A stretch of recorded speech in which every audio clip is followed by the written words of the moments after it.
ฮัลโหลลอมเตะดำกิมเซลเฮียม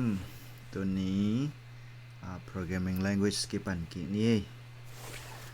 อามาซานะเกี่ยวกับเมียนเป็นโจเซฟไข่ปีมั้งเห็นนะเกี่ยวต่อ programming language อารมณ์รุดเตนะฟรีนะสินคอมนี่มั้งโอเคอามาซานะ programming language สินเทคนาทีนี่นะ Google ไปนะ Visual Studio Code ดาวน์โหลดนะเราเต้นดาวน์โหลดเรียนว่ามิ่งนะ Visual Studio Code programming language อาร์ตนะดิ้ง IDE กิสามะโอเคกัน install กันใครมาเนี่ยนะ install นอนโหลดมาโอเคเต้นกันเฮีย Visual Studio Code ของเห็นมาเห็นนะVisual Studio Code ปันไฟล์ปันopen folder ไปดีนี่นะอีโปรแกรมยาเตอีเซฟนะนำมันมาได้กันดาราดีส่งให้แล้วแต่ตั้งโฟลเดอร์ทักของมันมา programming folder ที่ด้านนั้นก็อีกแต่มาI mean เราอดดันได้มา programming select folder ที่คิดตัดจัง n เป็นที่ IDE ส่งปัญหาที่ folder เป็นอากิของขึ้นมาตัวคิดตัดจังn เฮียอามาซาเป็น HTML สิ่งนี้จังnew format มา new format ดีนะformat นี้เป็น index จะดีนะถ้าเกิดจะ dot แม่ดิ้ง dot ที่ตัดจังfile type มินมาดิ้ง HTML file create HTML file create ที่จะ enter เนี่ยมาตัวนี้แหละ HTML file สองมานี่นะที่แต่งHTML file ส่งที่อันไว้แล้วมา ID ตัว go live ก็จะขนาดนี้มาออมแก่เลยเราส่งไปเนี่ย extension ไม่ได้ extension ออมนี้นะ extension เนี่ยอะไรจะนี่ต่างlive เจนเกลเลยเจนแต่live server ก็จะทำดอกนี้มาแต่เป็นนี่ต่างinstall มาแค่ install กันก็จะinstall กูนั่นเลยตัวนั้น install ก็จะจังยาใน IDE อันไว้ลำตัดลำมันจะ go live ก็จะทำมา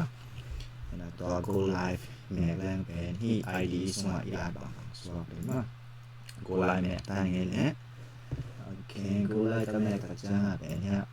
browser ตรงปัญหา127.0.01 slash s1 จะเนี่ย 5500 5500 port number on live สามารถตัวอีกข้อเด่นนะโอเคอามาซาตัวนี้ HTML sending จังHTML index.html file ส่งนำ mouse กดดิ้งนะmouse กดดิ้งนะ shift keyboard ปนะ shift และ one แม่ดิ้งมา exclamation mark แม่ดิ้งตัวแค่ตัดเสียงtab แม่และจะนี้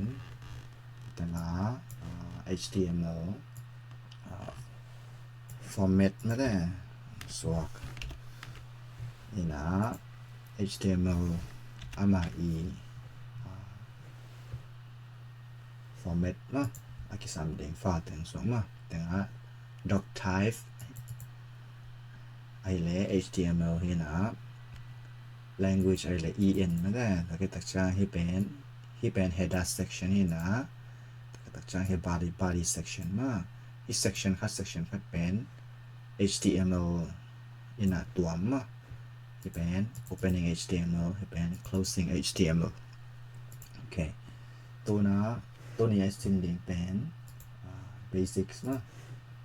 basic เห็นนะบาง ending เนี่ยมันจะเล่นheading มา heading ก็จะได้นะ art มาแต่จะ paragraph แต่ก็จะได้นะ art HTML website ตัวมา paragraph แต่ก็จะได้นะกี่ art กี่สวดสักจะไม่ต้องการ ending เนี่ยตัวที่แต่เป็นยันนะเดี๋ยวมันเป็นก็จะเนี่ยมันจะเล่น body section มา body นี่ opening body closing body ตัวกี่กาละ heading start หน้าแคมเปิดมั่ง HTML เว็บไซต์ตรงอีดอกสั่งดอกแคมแบบนี้มั้งนั่นมันขนาดgreater than h1 นั่นแหละsmaller than h1 greater than มั้งตัว art ดิ้งก็จะให้ตั้งh1 opening h1 closing มั้ง closing tag pen slash ต่อกี่ slash ปามตั้งจะให้กี่กาละเป็นให้เป็น this is heading text นะจะนะส่วนนี้นะ h1 h2 this is ขนาดเป็น heading 1 text ไม่ได้ heading 2 text นะ heading เป็น 3 4 5 6ต่อมาเป็น no trading โอเคจ้า paragraph text อีอาร์ตนะบ้านเนี่ยปีก็อย่างนี้นะปีเกี่ยวกับละ this is paragraph text จะได้มาแต่ตักจ้างตัว paragraph text ได้กี่กาส่งกันเดินนะบางให้ paragraph บาง bold อะไรก็นับเลยแต่นะ strong จะได้นะตัวที่ strong opening text และ closing text กี่กาละตัว bold อะไรก็นับเป็นก็อย่างมาตัวให้ละเป็นตัวนี้เนี่ยปังละมา go live กินจ้าไหมล่ะ go live กินจ้าเนี่ยมันสวกปะไปเลยนะ italics อีเดียเลยassoy ส่งอีเดียเลยstrong ส่งมาแกนแต่ละบ้างem มา em ส่งลงกดเดียงตอน paragraph เป็น em นี่ละจี strong นี่ละจีจังซอยจังซอยไปนะ bold text จังสวกปะมาโอเคตัวนี้เป็น